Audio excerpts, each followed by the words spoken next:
Hello friends, welcome to my channel cooking and beyond by Indhuji. இன்றைக்கி நான் வெங்காய பக்கோடா பண்ண போகிறேன். அது எப்படின்னா, நான் கடலை மாவு 1 கப்பு, அரிசி மாவு 2 டேபிள் ஸ்பூன், அதுக்கப்புறம் சால்ட்டு, மிளகாப்பொடி, அப்புறமா கொஞ்சம் இஞ்சி பூண்டு பேஸ்ட் போட்டிருக்கேன், கொஞ்சம் பூண்டு தட்டி போட்டிருக்கேன், அதுக்கப்புறமா சோம்புத்தூள் கொஞ்சம் போட்டிருக்கேன். இதெல்லாம் போட்டு நல்லா பிசைஞ்சு வெங்காயம் போட்டு நல்லா பிசைஞ்சிட்டு அதிலே தண்ணி விடும் இல்லைங்களா. அதுக்கப்புறம் எண்ணெய் கொதிக்க சொல்ல அதாவது ஒரு 2 டீஸ்பூன் எண்ணெய், கொதிக்கிற எண்ணெய் ஊற்றி இது பண்ணி பண்ணோன்னா உங்களுக்கு கிறிஸ்பாக வரும்னு சொல்லுவாங்க. இப்போ பாருங்கள், நான் இந்த மாவு எடுத்திருக்கேன். ரொம்ப தண்ணியாக இருக்கக்கூடாது. இந்த மாதிரி நீங்கள் வெங்காய பக்கோடா, இது வெங்காயம் பக்கோடா, இது நல்லா வாசனையாக இருக்கும். நிறைய பூண்டெல்லாம் போட்டிருக்கோம்.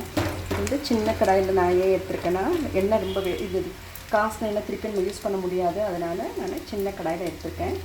நீங்கள் பெரிய கடாயில் உங்களுக்கு வேண்டிய மாதிரி போட்டுக்கலாம். இந்த மாதிரி நம்ம அது சின்ன தீயில் வச்சு வேக வைக்கணும். வேக வச்ச பிறகு இந்த மாதிரி உங்களுக்கு கிறிஸ்பாக வரும். பார்த்திங்கன்னா, வெங்காய பக்கோடா நல்ல இந்த பூண்டெல்லாம் இருக்குது பாருங்கள். இந்த மாதிரி ரொம்ப டேஸ்டியாக இருக்கும், நல்ல கிறிஸ்பாக இருக்கும். அது ஆறின பிறகு தான் உங்களுக்கு கிறிஸ்மஸ் தெரியும். இப்போ வெங்காய பக்கோடா. தேங்க்யூ.